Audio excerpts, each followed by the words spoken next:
All right. It looks like we are live.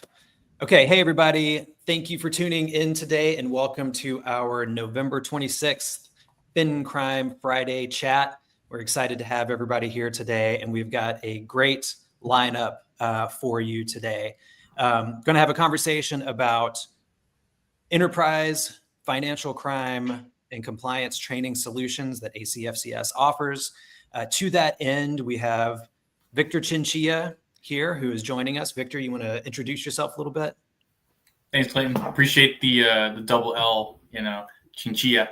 Nice to be here with everyone. If you have not met me or we haven't spoken, I'm the Corporate Partnerships Director for ACFCS. So I work with our enterprise clients and some of our sponsors to create content that makes an impact for our community across a wide range of financial crime topics. Awesome. And Brian, you want to say hey to everybody? Yeah, hey everybody. Great to be back. I'm Brian Spota-Kendall. I come with the furniture here at ACFCS. So I'm the VP of Product and Programming. I help to oversee a lot of the training courses that we put out, certification, and member benefits. So excited to do this one, a little bit different than some of our usual FinCrime Fridays, because we'll be featuring both news, analysis, financial crime updates, but also diving into what ACFCS can provide and how we can maybe help you out there, particularly when we look at enterprise-wide training. So yeah, glad to be here. That's right. So as usual, if you are tuning in, first of all, we are super excited to have you. Glad to have you joining us for your lunch hour, getting a little extra learning, or maybe it's not even your lunch hour, depending on where you're tuning in. Let us know where you are viewing from. So please drop in the comments, drop your name, drop your location that you're watching from. We love to see that. We love to see the community, the global community that ACFCS has helped build, and all of you guys in the fight against financial crime. As usual, if you are not an ACFCS member, today is an excellent day to fix that. Head over to acfcs.org and become a member today. It will get you access to hundreds of hours of training, live webinars, conversations like this, expert-led instruction, events, online events, some in-person events from time to time, a bunch of incredible stuff. We're going to talk a little bit more about some of those features and benefits a little bit later on in the conversation.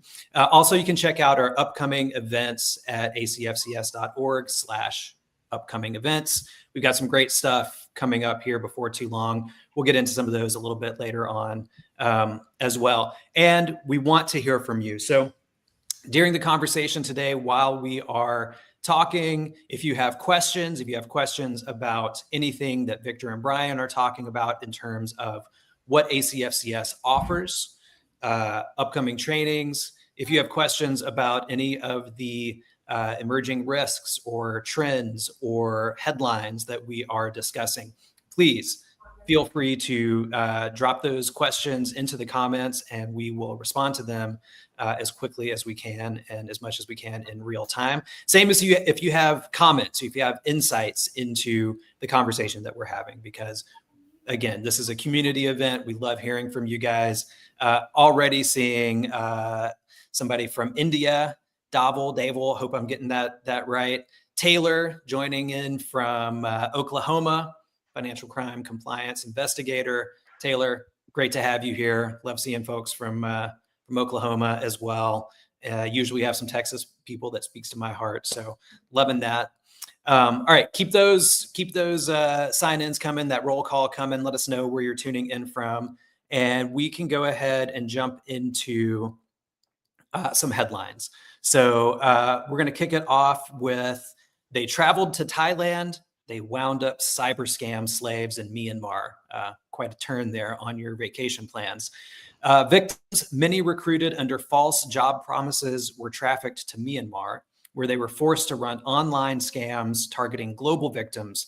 Their earnings were laundered through crypto and other digital channels. This story comes from Reuters.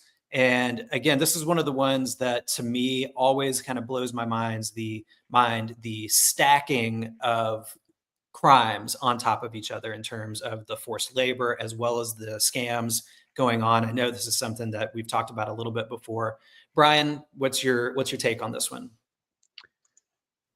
Yeah, really interesting story. And, for those that aren't familiar with how these human trafficking and scamming rings work, I think this story does a fantastic job of illustrating it. It's literally like illustrated, kind of jumps between like the article piece and then illustrated version of the story. So I definitely recommend checking it out.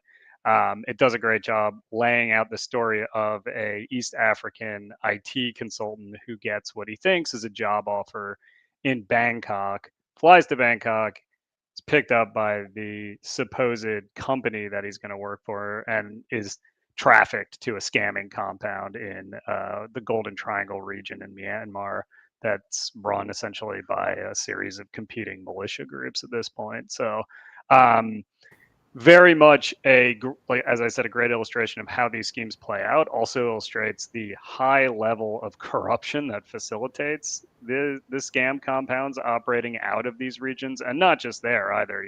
As scam compounds increasingly go global, the intersection between scamming and corruption is stronger, I think, than ever. The story lays out how border guards in Thailand are involved in the trafficking scheme, and a whole range of corrupt public officials facilitate the operation of these scam compounds. So we're going to talk a lot on this session about like the intersections of financial crime, the way that in the past. I don't think it's a surprise to anyone that corruption facilitates all forms of financial crime, right? But the way that it's kind of evolved has been interesting, because in the past it was a lot of drug trafficking organizations, cartels, the more traditional organized crime, I guess. But now there's a lot of intersection between fraud schemes and particularly scamming schemes, those targeting individuals to get them to willingly make payments, typically to overseas financial criminals and corrupt public officials. So, from a risk perspective out there, particularly folks with connections to, the Southeast Asian region. I know, I'm sure you're doing your due diligence on politically exposed persons. You might want to think about how far you're extending that view of PEPs, especially in some of these high-risk jurisdictions or high-risk countries for scamming, particularly roles related to border, customs, even roles like state-run IT, in some cases, or state-run IT companies or telecommunications companies or these types of things are sometimes involved in like facilitating access to internet or power, et cetera, for these scamming compounds. State-run construction firms are sometimes implicated. So it's a whole range of potentially like politically exposed person risk related to this incredibly large scamming industry. And again, talking about it from the Southeast Asian perspective, because that's the focus of this article, much more broad at this point. It's in Eastern Europe, it's in Dubai. It takes place in the US in some different, type of typology, but it's not limited to that region. It just, it kind of got its strongest foothold there. And, to the credit of some of the authorities in those regions, there have been efforts in Thailand and Cambodia, less so in Myanmar because there's like an ongoing power struggle, not really a coherent government to really take a lot of steps in some of the places where it's taking. But there have been efforts from authorities to counter these scamming compounds. So credit where credit's due, but obviously a lot more work to do, as this article illustrates. All right. Brian, do we know what kind of scam was being run there? I don't recall that it went into a huge amount of detail. I think it was a pretty classic romance scam. Contact clients, pretend to be a woman, and then, attempt to get them to invest in some kind of, fake investment scheme, basically. So. Would that be one of many different types of pig butchering schemes? Yeah, definitely under the rubric of the pig butchering umbrella more broadly. Yeah, 100%. I took some notes here. So you mentioned human trafficking, scamming, fraud, crypto, militia groups, political turmoil, regional risk. I would imagine there's probably shell companies involved with layering and getting that money from crypto over to the finance industry or financial institutions. maybe I'm just connecting a few dots maybe for later on in our conversation. A lot of different areas, a lot of different types of expertise probably went into discovering and uncovering this, and that's what I think we're focused on here at ACFCS, is kind of bringing all these different dots together in the CFCS certification program, membership, and talks like these. So just wanted to make that observation and see what you think. Yeah, definitely. I think, those kind of facilitators or those key themes that you're pointing out are going to come up over and over again in our conversation, both as we continue to dig in some of these news stories and as we talk about CFCS itself and some of the areas it focuses on, right? The whole thesis of ACFCS is, that financial crime doesn't operate in these neat little packages, right? Financial crime is whatever the financial criminal wants to do to achieve their ends, and they use the financial system to do that. So why look at money laundering in isolation from fraud and isolation from sanctions? Of course, there's always a need to specialize, but financial criminals don't operate anything like that. They don't say like, "Oh, I'm a money launderer." They just have goals and they have ways they want to carry out those goals, and they're going to use you to do it. And they're going to use any weak point they find in your system to do it. So you need to kind of take that bigger picture too, figure out, okay, what are my weak points and what are they doing and how do they operate, right? So I think that summary of connecting all those dots, really does help. I agree. Yeah, from that SAR workshop yesterday as well. I mean, I'm putting together so much now. Like, how do you effectively write a SAR? I mean, you need to have a best guess as to what you're looking at, and being well versed in these different areas, I think, would have helped in this scenario. Yeah, definitely. Yeah, I mean, for anybody who might have missed it or just be tuning in, we did a workshop yesterday with former director of Homeland Security Investigations Transnational Organized Crime Unit and an expert at a regional bank talking about filing suspicious activity reports. And part of that conversation was exactly what we're talking about here, thinking like a financial criminal, right? If you're going to report on what a financial criminal is doing, you have to take a different view. It's not about, okay, well, I'm wearing my AML analyst hat and I'm seeing this activity. Yes, that's a part of it. You need to lay that out. You need to use your resources, but you also need to be able to take a step back and write out the why. Why is this happening? Why is this suspicious? Well, it's suspicious because somebody's doing something that they're not supposed to, right? Or we think they are. So what is it? And how are they carrying that out? Like, what's the illicit scheme? So really putting yourself in the shoes of the bad actors. Don't go too far because you might be tempted to go the dark side. No. I joke. No one on this side would ever. No one on this call would ever go the dark side. But great example of some of the expert-led instruction and opportunities that you have with ACFCS to get some of that like incredible training. All right, let's hit headline number 2. So this one is FinCEN Director Andrea, is it Gacki? Mm-hmm. Okay, Andrea Gacki's statement. So FinCEN Director Andrea Gacki outlined the agency's priorities in combating illicit finance, including countering drug cartels, supporting sanctions regimes, modernizing AML and CFT frameworks, and overseeing digital asset oversight. She highlighted recent actions such as identifying Mexico-based financial institutions as primary money laundering concerns tied to opioid trafficking, something we've also covered here on our FinCrime Friday chats, and issuing typology alerts and implementing reforms to ease the regulatory burden while focusing on high-risk threats. So what do we take from her statement? What does it tell us about where FinCEN is looking these days? Yeah, I mean, obviously a closely watched statement because FinCEN is responsible for setting national priorities in the United States. Obviously, this is kind of a U.S. perspective. However, systemically important financial system, and as a result, the priorities of FinCEN kind of have a knock-on effect to like, okay, what should I be thinking about if I'm not in the U.S. to some extent? Don't want to overstate the importance, but still, it is a relevant topic, even if you're not in the U.S. So FinCEN laid out in 2021 a set of national priorities. I'm sure most of you have seen these, and they're very broad. They include things like combating fraud, Corruption is a national priority. Transnational organized crime is within that, virtual currencies and financial crime risks related to virtual currencies. That was due for an update. According to the AML Act of 2020, it's supposed to be updated every 4 years. So we're a few months late on that, which is not uncommon. Regulatory agencies are often anywhere from months to years late in things that they're supposed to provide, even by statute. So we're a few months late on the national priorities. So this is almost, I want to treat this, don't take this the wrong way. I want to treat this as the national priorities, right? But it is a look at where FinCEN's head is at in the absence of this update to the national priorities. That's a few months late. And she pointed out things that are probably not surprising. Countering cartels, countering narcotics trafficking organizations has been a big priority of really every administration, but it's been a very heavy focus of this one.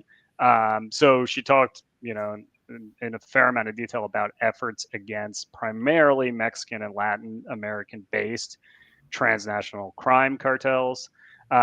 Sanctions was definitely in the mix, particularly related to Iran and Cuba. Interestingly, North Korea was not mentioned, but that doesn't mean the sanctions regime in North Korea has changed in any way. It just didn't happen to be in there. The two I found interesting because they don't always come up in comments like this were combating fraud and cyber scams. The number one source of suspicious activity reporting in the U.S., I think, for like 2 to 3 years at this point, has been related to fraud. So, that's not necessarily a surprise, but it was really emphasized in combating fraud and cyber scams. She called out the We Own group, which we've talked about in past presentations, which is a Cambodia-based financial network. It's actually a licensed financial institution, has ties to some very powerful politically connected families in Cambodia. So again, thinking of the nexus between politically exposed persons, political corruption, and financial crime here. But the We Own group is also pretty notorious for facilitating money laundering related to scams, crypto theft, human trafficking tied to these scamming rings. And they were supposedly shut down. There was a Section 311 designation of the We Own group, I think back in May. They kind of just closed down and then rebranded and kind of splintered off into smaller groups that are still doing the exact same thing. So they're still out there and operating, but definitely an emphasis of FinCEN on this fraud and scam world. And then the other piece she emphasized was child exploitation and financial flows related to child exploitation. And that's something we've really covered in a lot more emphasis over the last 2 years at ACFCS, particularly related to financial sextortion of minors. Really insidious threat. Hit the US and Canada pretty hard over the past couple of years and really has kind of been expanding outward to Asian countries and Europe and other countries at this point. And it was good to see her highlight that and emphasize that. But what I found also really interesting was these comments, for the most part, emphasized these financial crime typologies, which maybe traditionally haven't been thought of as AML BSA, as part of AML BSA. FinCEN is about AML BSA, right? That's their primary sort of regulatory ambit area of focus.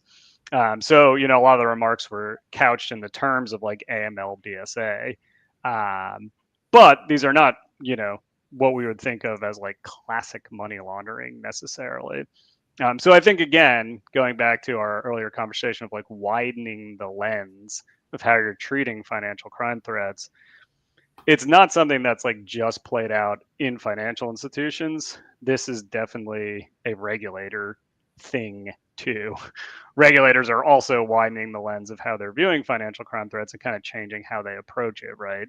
I was talking to a chief BSA officer was his title for like a large online based financial institution. He's like, yeah, during AML exams, I get almost all the questions I get are about fraud now. fraud program and KYC related to fraud and training for your people related to fraud risk, right? So like this merger of the two, and I'm not talking about literally merging teams of like AML and fraud professionals, but this merger of the two from a regulatory and enforcement perspective does have consequences and relevance for how you're doing training on for your teams, how you're deploying your controls, that type of thing. So that was a big takeaway for me from her remarks. Was how this merger of the BSA AML space and the wider financial crime risk space seems to be continually playing out. Brian, question. So you mentioned that a lot of the questions that they're getting now are from, this is a chief compliance officer telling you that a regulator is asking them, what are they doing to prevent fraud? And that's a common question they get now in the last couple of years. What were some common questions before that? Just traditional kind of risk-based approach, know your customer, stuff like that? Yeah, I mean, I think it's going to very heavily depend on the charter, the type of charter the institution has, the regulator that they have, that type of thing.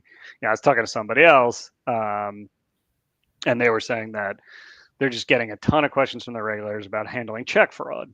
And this is also BSA AML, but it wasn't about the online institution was facing questions related to account takeover and what are called injection attacks, where you're basically using a virtual camera during the onboarding process to pass that liveness check. So those were two big themes for them, but that's just the type of institution and their regulator. Check fraud has been, again, there's a money laundering component to it, so it is AML, but it's also a fraud scheme, right? Mm-hmm. So it's interesting because financial institutions have had processes in place to deal with check fraud forever, but it's not necessarily done by the AML BSA team, right? There's probably, in a lot of cases, there's an entirely separate check fraud team that goes through and like reconciles the checks each day, and they have a really limited time frame to do it, and that's partly why these fraud schemes have been successful. But yeah, I mean, in years past, I think there was a lot of focus. If we want to go back to 2022. A lot of focus on sanctions. Regulators were asking a lot about sanctions in the wake of like the Russia-Ukraine invasion, focus on North Korea, focus on Iran. I don't think that's gone away per se, but there has been some shift. Cryptocurrency and crypto risk was a big theme for a while. I think that has probably shifted a little as crypto has become more mainstream, and there's been more emphasis on like innovation rather than like risk management to some extent. Still risk management, but KYC, CDD again has not gone away, but has been a big theme in past exams too. So, but yeah, I mean, I love to hear if anybody is willing to share in their audience, what they're hearing from as regulatory priorities too. I'd love to hear it.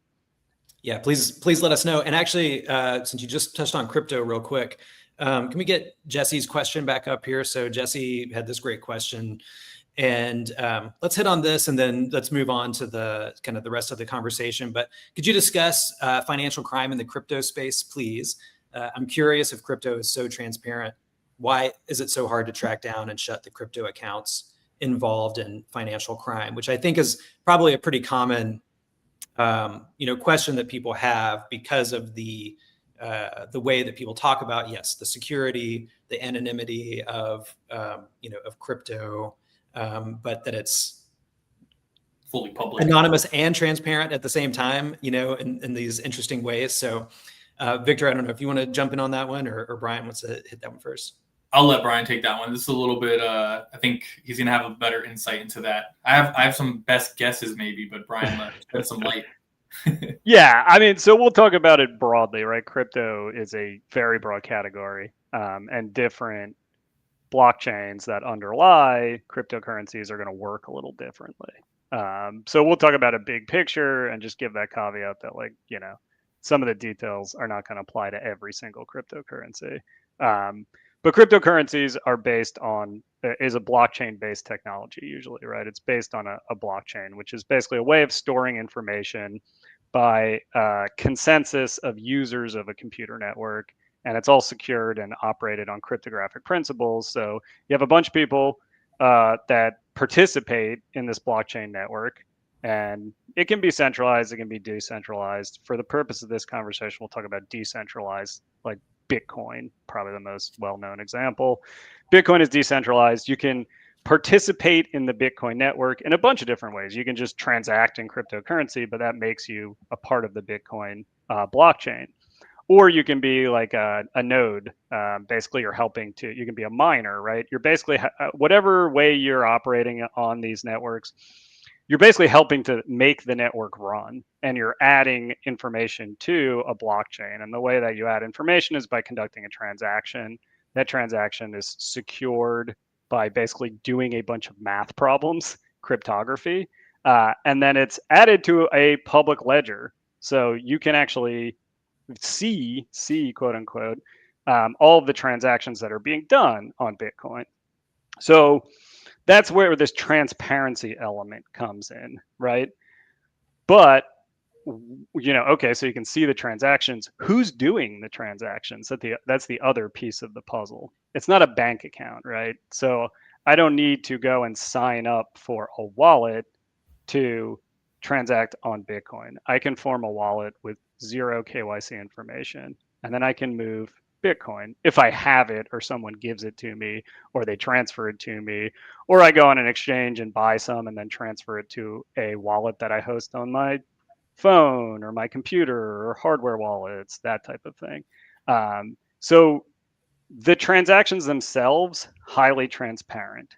The wallets, the places where crypto is kept and stored, can be totally anonymous. Now, that said, you still have to get, there's very few bad actors that can just live off cryptocurrency, right? So if I steal cryptocurrency from Vic, because Vic has, massive investments, and I manage to get his accounts and I send all his crypto to my wallet, maybe I'm set up so that I can live my whole life, pay my rent, buy groceries, etc. in crypto. I'm in like a super crypto friendly neighborhood and everybody takes cryptocurrency, but I'm probably not. There's very few financial criminals that are in this situation. So what they need to do is take that cryptocurrency and get it back into the traditional or fiat financial system. And they usually have to go through an exchange to do that, which, depending on your jurisdiction, might be a heavily regulated, AML compliant institution. So these off ramps and on ramps, places where crypto goes from fiat crypto goes to fiat, or fiat goes to crypto, are where you're going to see the ability to interdict. And those exchanges are going to, they're going to flag accounts, they're going to file SARs, and it's not just exchanges. There's other players in this space too, but we'll just use exchanges as an example. Crypto businesses in regulated jurisdictions are going to do all of the AML stuff that you out there in the bank, MSB, casino world are doing as well. So that's why, that's where you can really do a lot. Plus, the transparency of that blockchain we were talking about before allows you to do a lot of cool stuff with what are called blockchain analytics. So it's actually really easy to follow the money in crypto in a way that it's really hard in the fiat world. If a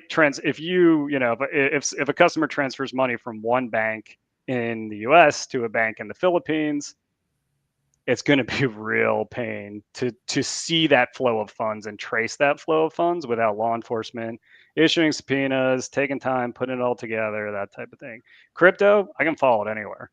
It goes to an exchange in the Philippines, it's on the blockchain. And I can follow that through the transparency of the blockchain. I can see the transaction jump. You can transfer it between, 100 wallets. But because, the transactions are kind of linked together as they flow, I can see it through 100 wallets, right? Now, when it gets to wallet 100, and that wallet is a burner wallet, let's say, per se, where they're using it once just to store the funds, and I don't know where it's located, and I have no information connected to that wallet, that's when it gets hard to do anything about it, right?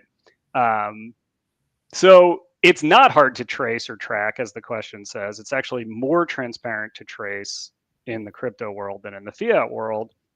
it's not hard to shut it down if they're moving through a compliant exchange or other type of crypto institution. They will absolutely shut it down. They'll seize funds, they'll transfer the funds to law enforcement, etc. Where it gets tricky is this ability to form wallets, without any without any knowledge of who owns it. And I think the biggest gap still is there's jurisdictions that are basically just it's unregulated or underregulated. So this jurisdictional arbitrage is still a big issue. So there was a lot of time on that question, but it was a good question. So might as well dig into it. I think you did a great job of explaining it, especially without having prepared for that. I think you took us down a very structured explanation of what is blockchain, how is it transparent. It sounds to me like, put myself in the shoes of someone who doesn't know too much about blockchain. It's very public in the crypto world, but these, what you mentioned, on-ramps and off-ramps are where our world begins. The financial institutions and the AML analysts, investigators. What are, maybe there's a lot, but what are some red flags that they should be looking out for once, one, you at an exchange. So when the wallet that is off of the exchange comes to the exchange, red flags that are present for the exchange, and then from transactions that go from an exchange to a traditional bank, what are some red flags that they can look out for there at the bank? Yeah, I mean, that's the cool thing about this, right? Like your knowledge, if you're in this space of like fraud and AML, is going to transfer over very well to crypto, right? So what are you looking for in fiat currency? You're looking for volume. They're transacting a lot, and so there's a lot of money there, a lot of crypto that they're cashing out at the exchange, and then there are a lot of fiat that they're moving to a connected bank account from the exchange to a bank. Standard AML stuff, velocity, what do people do with crypto? Usually they buy it as an investment or they buy it as a payment instrument. They're sending it to a friend or a relative overseas, or they're using it to buy stuff for a business, right? Those transactions on the blockchain are going to be visible and relatively predictable like they'd be in fiat. If you have weird high volume, high velocity transactions where it doesn't appear to be like an investment, right? They're just buying and selling very quickly, or they're selling rapidly. High velocity is going to be another big kind of general red flag, right? Geographic risk is going to be one that applies to both the fiat and crypto world. There are high risk geographies. So if you have transactions to a wallet in a high risk geography, even if you don't necessarily know exactly where that wallet is, you can use blockchain analytics to create a sort of map of transactions that wallet is done with other wallets, right? And maybe a lot about those other wallets because they are wallets held by known entities, known exchanges, known persons, right? So they're doing 1 million transactions with all these wallets in Iran. You might not know that wallet's in Iran, that wallet address is in Iran, but that's not good, right? That's risky. Almost like a sanctioned wallet, essentially. Yeah, even if it's not, and OFAC, to take a detour, OFAC does sanction wallet addresses too. Some other jurisdictions have started adding wallet addresses to their sanctions list, so you can screen wallet addresses against sanctions. Now, wallet addresses are not bank accounts, so you can ditch a wallet, and move on to another wallet. But burn a wallet. But if that sanctioned wallet has done transactions with the new wallet, because you still need to get the crypto out in some way, right? That's going to taint those coins. It's going to taint that wallet, and you're still going to be able to see that on the blockchain. So that's still going to give you a risk indicator on that new wallet. So I don't want to spend too much time on it, but yeah, these are all standard AML financial crime risks that you can take and just kind of tweak a little bit and apply to the crypto space without too much need to we got to reinvent financial crime compliance. You don't. It's there for you. You just have to apply it to the technology. And I know also that we already have events and speakers and trainings on crypto and digital assets. And I know we've got some more upcoming very soon digital assets trainings that are kind of being developed right now. I don't know if we can talk too much about those, but stay tuned, I guess. Yeah, well, I'll put a plug out there for our digital asset. We have announced it publicly, so I'm not telling tales out of school. Coming up next month, soon, very soon at this point, is our digital assets compliance specialization. And Vic, the reason I was ready to answer that question is because I've been spending some time A lot of reviewing time. it, checking it out, kicking the tires on that. It's called the DAX. So if you're looking for more training, this is a in-depth program, takes you through foundational elements of digital assets, including crypto, but actually even broader than that. Then intermediate, which covers things like financial crime risk management for crypto, key typologies, some investigative skills. And then advanced, which takes a deeper dive into investigative skills and building out compliance programs in the kind of crypto era that we're in now. So this is going to be probably, stay tuned. Yeah, most anticipated programs that we've had in a while. From clients that I speak with, banks, exchanges, advisory services. It's a huge need. From what I understand, there's a lot of regulatory changes that have happened recently with stable coins and the crypto environment. And a lot of banks are going to need to know, how to incorporate that type of transaction, that type of product or risk into their policies and procedures. If you, as an individual, decide to get, educated in this space, you're going to make yourself a lot more valuable. Or on the flip side, if you're a leader and you choose to, evaluate this program for your team or for your department, I would expect, some pretty good results and feedback from your regulators and auditors. And I think speaking of leaders and teams, I think that's an excellent point to transition into the kind of the meat of our conversation today about what ACFCS can do for leaders and for teams in terms of training programs. So if we can go ahead and get that switched up and everybody can see that. And Vic, if you want to take it away and take us into this. Or I guess Brian for the arc of financial crime. Yeah, sure. I'm happy to speak to it, and I'll just one of the stories. Somehow we always seem to run out of time here, but one of the stories we were going to talk about, if there was time, was a crypto drug money, like drug money that was then transferred into cryptocurrency, but then seized. Speaking of tracing digital assets. Seized in a coordinated law enforcement operation by law enforcement in the United States and India.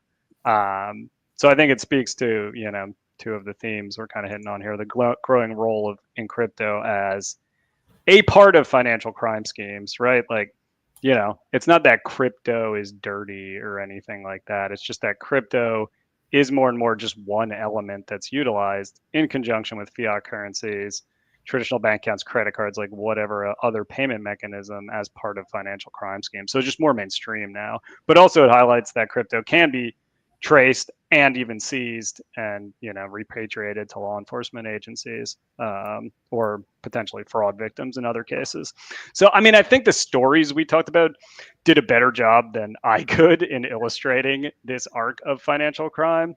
But, to go back to like why ACFCS exists and why we think the training benefits within enterprise membership are valuable to you, there has just been this continuous expansion of what constitutes financial crime risk.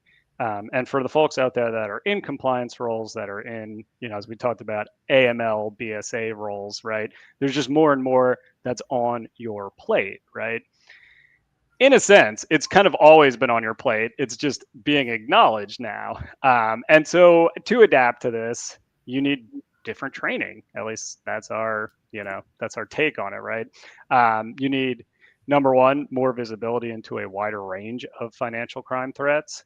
And number two, you need training that is very responsive to like emerging risk, what's new typologies, that type of thing. So that's what ACFCS really strives to provide. It's interesting in the financial crime space because if you go back to 1970s, where a lot of the financial crime legislation hit both in the US and some other countries, it was dirty cash going into a bank. That was what it was all about, primarily, right? It was about dirty cash from organized crime, drug groups, mafia cartels, etc., brought to a bank to be put into an account via a teller. And still some of our systems are designed that way. even though financial crime has moved very far away from that. Yes, cash exists, but it's just one element of this incredible network of payment mechanisms and these sort of concepts we came up like placement, layering, integration have kind of collapsed in the way that financial crime works now, particularly fraud schemes, right? Fraud, you don't have placement in a traditional sense in many cases because the money's already in a financial system. If I'm scamming Vic out of his cryptocurrency, there's not a placement taking place there. He already had bought he had taken the money, bought the crypto. It's in the financial system. Now I'm stealing it from him. Or, same thing if I'm stealing it from his bank account. He's sending me a wire transfer. There's no placement in that.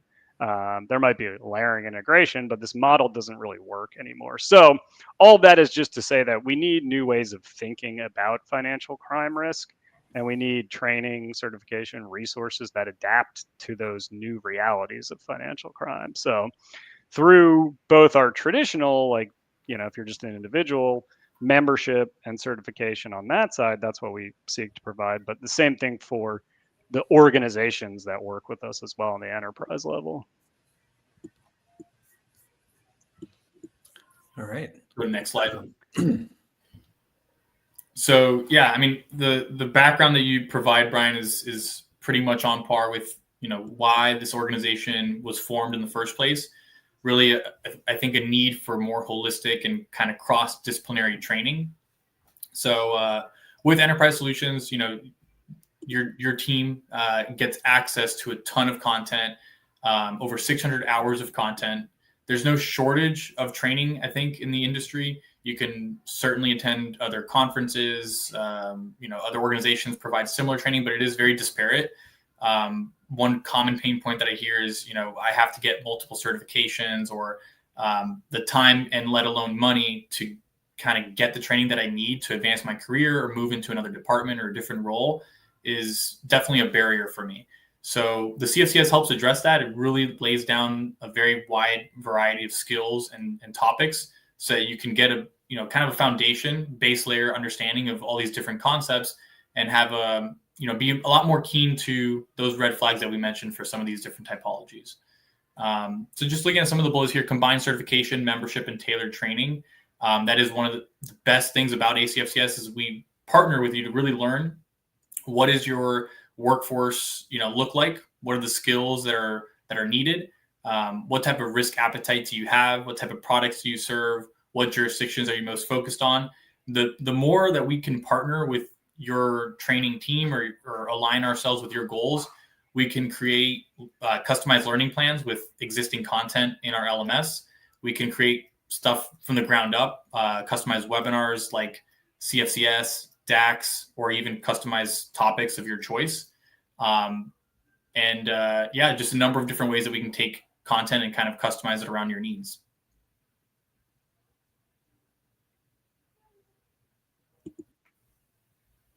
So what we hear, this is a little small for me. So what we hear from clients, so we need in-depth training on a variety of topics without the need for multiple certifications, as I mentioned. We need a straightforward recertification process. This is a big one. I think the recertification process that we have maintains a high standard for the certification, but through conversation, maybe with our sales team, we can walk you through how it is a lot more simplified. You get credits for your for maintaining employment in the industry. The membership includes all the continuing education that you could possibly need. And I think really one of the biggest value points for us is that we accept outside training. That is a huge pain point that I hear a lot with other certifications, that you're required to do training with that organization to a certain degree, which locks you into spending with that organization. And surprise, surprise, the membership of that organization does not always include all the training that you need. So you need to attend conferences or other trainings that can eat up budget. So we take care of that in ACFCS. More than happy to kind of walk you through the specifics. Some more feedback that I hear: we do not want to be caught in an unpredictable spending cycle, what I just alluded to. We need the ability to reassign seats when needed. I love this benefit. Enterprise is so much simpler when you have the flexibility to reassign seats. That goes for membership and for certifications. I'll say that again: membership and certifications can be reassigned as long as you haven't taken the exam, of course. Once you take the exam, you can't reassign it. But this is a huge help for administrators that have to deal with turnover, have to deal with onboarding, hiring new people, bringing them up to speed. A lot of the times they award certification based on merit. So that flexibility is a huge help to, again, keep them from being in unwanted spending cycles or unpredictable spending cycles. They know what they've purchased at the beginning of the year, and they know that they can assign it to different people at different times. We need monthly reporting on engagement and progress. We take care of you on that. We send monthly reporting that shows who's training, on what topics are they training on, and how many hours, which helps, for a number of reasons, besides the obvious ones for regulators and auditors showing what type of training you're doing, but also to help drive decision making. You can show leadership or the board, hey, this is the topics that we're training on the most. That might signal to leadership that these are products that maybe we need to look at or reevaluate our policies. So it really helps drive business decision making when you have those insights to present to leadership.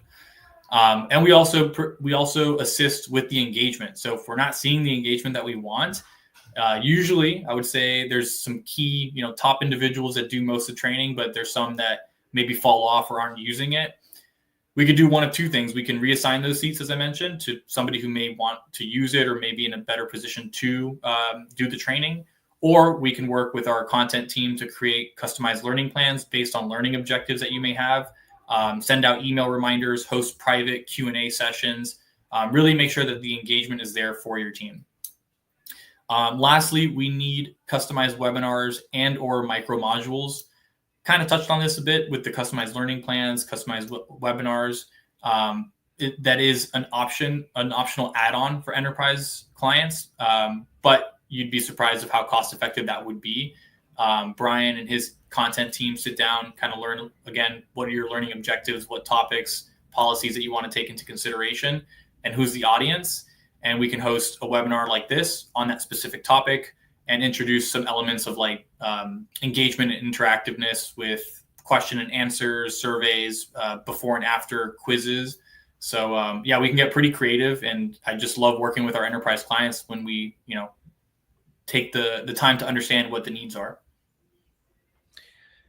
One thing I'll add to everything that Victor just said is that all of that reflects not only ACFCS's but Serify, which are our parent company's absolute commitment to incredible customer service from the day you start. So once you're a member, once you're working with our teams, they are there to take care of you, answer your questions, respond quickly whenever you have issues, and really take care of our customers. And I think that is one of the things that's incredibly remarkable about all of Serify, but in particular with ACFCS. It's just a really incredible support team. Yeah, I wasn't sure where in the presentation I would be able to, but I'm glad you brought it up. Working with ACFCS does not mean you only get to work with us. You really get a great opportunity, especially if you're in a leadership position at your organization. There's a lot of different ways, more than we can even possibly cover in this chat today. But for legal, risk professionals, financial advisors, wealth management, we can really cover all of the learning and development needs for your financial institution or your advisory firm, whatever it may be. But sticking to ACFCS for now, this is just a helpful graphic. You may have seen this before. This is kind of our what's the word I'm looking for? Coined, graphic here. Trademark. Trademark. This is our trademark here. That's you in the middle there, and you may wear a lot of hats, or maybe you want to be in a leadership position where you oversee a lot of different departments, and the certification certainly lays that foundation across money laundering, corruption, cybersecurity, fraud, compliance, investigations, etc. So the ACFCS difference is that the enterprise partnership benefits include a lot of what I mentioned: dedicated support team, monthly reporting, ability to assign and reassign seats when needed. Preferred pricing for individuals is another very, I would say, helpful thing. What I like to say about discounts is that it's not going to make or break. I don't think in a lot of terms, in a lot of cases, whether you get X percent or Y percent off. The most important thing is that this is the program that fits your team the best. And at that point, we can, of course, work with you to kind of tailor a package that makes sense for your budget. But the preferred pricing for individuals is a helpful add-on where we can create a discount code for your organization specifically, so that, let's just say you're maxed out on budget and you don't have any more to dedicate to the enterprise license, but there's a ton more individuals that may want to become members or get certified.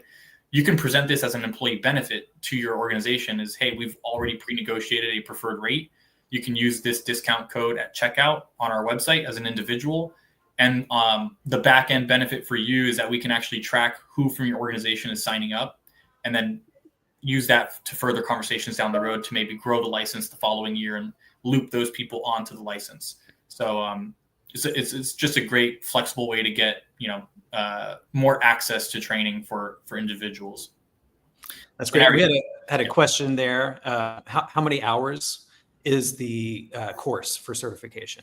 What amount of time should people expect to put in to earn the CFCS?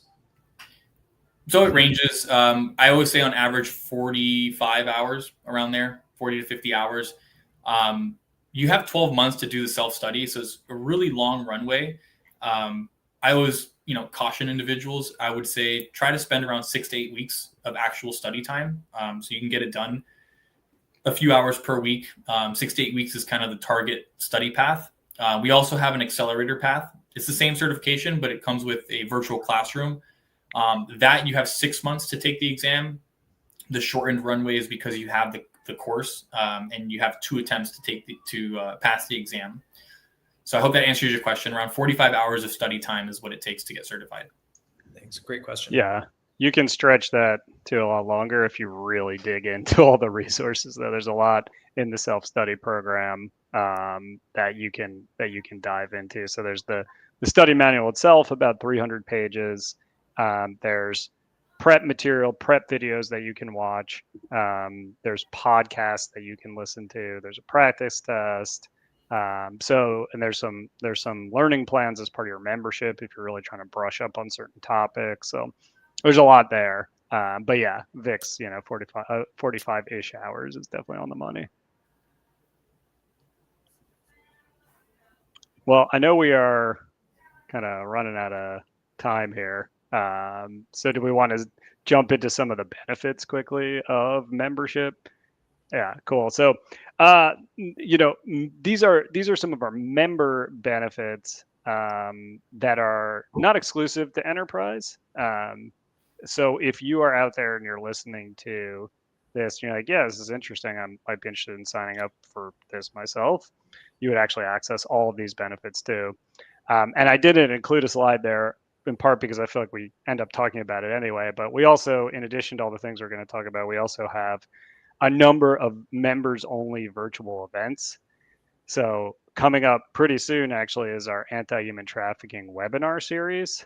And there's going to be 8 webinars as part of that series running in January.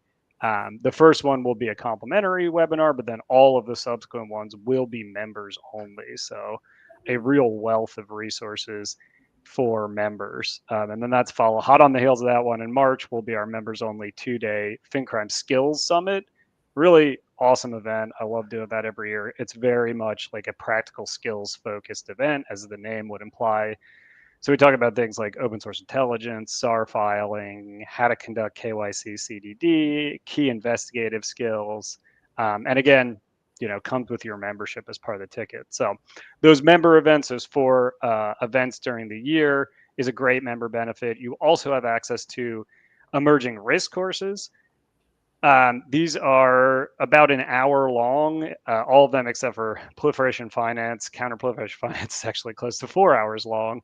But the rest of them are about an hour long, and they're just quick, highly interactive, visually interesting training on key risk areas. The 2 most recent ones that we just did, the most recent one is fentanyl trafficking. Going back to what Andrew Agaki said about counter trafficking, countering cartels involved in the fentanyl trade. This one covers that in a great deal of detail and talks about controls, red flags, etc. you can use at your institution. Check fraud, we did a course on that, and a whole bunch of others that have come up during this conversation too, like pig butchering is also in the mix too. So this is a great training resource for you as an individual or for your organization to be prepared for not only these risk areas, but these regulatory priorities that we've heard, during this conversation. If we want to jump to the next slide, we can also talk a little bit about the State Your Case podcast, which is a fantastic conversation that our colleague Aaron hosts with primarily members of law enforcement, either former or current, but also some other interesting voices in the financial crime compliance space. And they're really fantastic conversations. As the name implies, they're case studies. So really getting a chance to sit down with fascinating experts in this space and dig into how a financial crime scheme or schemes played out. A lot of times it's about how they investigated, how they followed the money, and how they ultimately, brought a case against financial criminals, and the role that financial institutions and compliance professionals played along the way. So that's exclusive to members. There are quite a few of them now, and they're really a really interesting and useful resource for the FinCrime community out there too. So, and again, if we jump ahead to our members only webinars, all of these are part of your membership. So it's like an all access thing here. You're not paying additional for the online courses. You're not paying additional for the webinars. It's just part of membership. So these are live webinars, at least one a month. A lot of times we end up doing more than one a month. And we do a quarterly theme. Going into Q4, it's on internal fraud risk and internal financial crime risk. So, enemy within type of thing. What are some of the key risk areas to be aware of? How do you build controls against internal risks? And they're a real great chance for members to, hear this learning, but also interact with every webinar we do. Extensive Q&A, lots of great interaction, not only with the presenter, but a lot of times like within the chat, the members are answering each other's questions and joining the dialogue. So it's a great chance to learn and connect with the community. And then if we jump ahead one more, all of these are archived on our member learning portal. There's over 600 hours worth of recorded webinars. There are podcasts there. There are other resources. So as a continuing education resource, this is great. If anybody out there is in the training space or needs to provide training to your team, it tracks it. This learning management system where it's hosted on tracks it. Individuals can see their credits. They can pull reports of their credits. We can provide usage reports to group administrators pretty easily.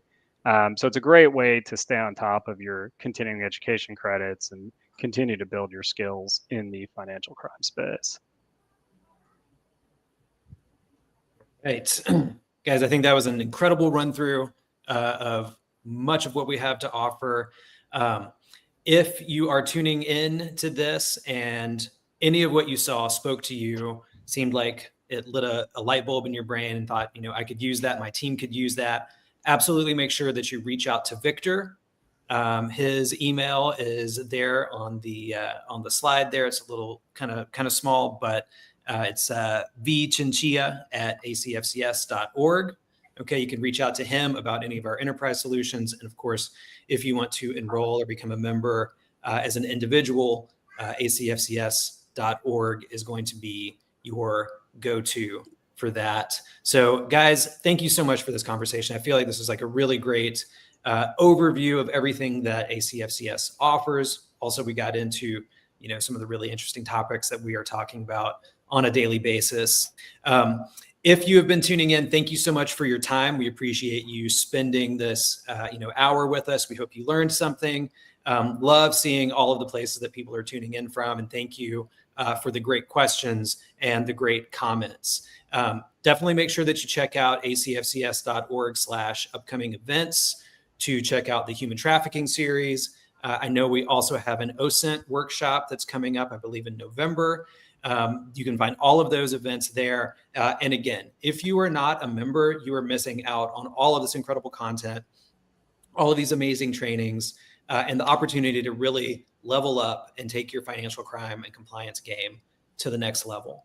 So, and if you lead a team, if you're at an organization, or if you're at a financial institution or organization that you feel like could benefit from these customized training plans and all of the support and benefits that come with partnering with ACFCS, absolutely make sure that you reach out to Victor, and he will absolutely take care of you.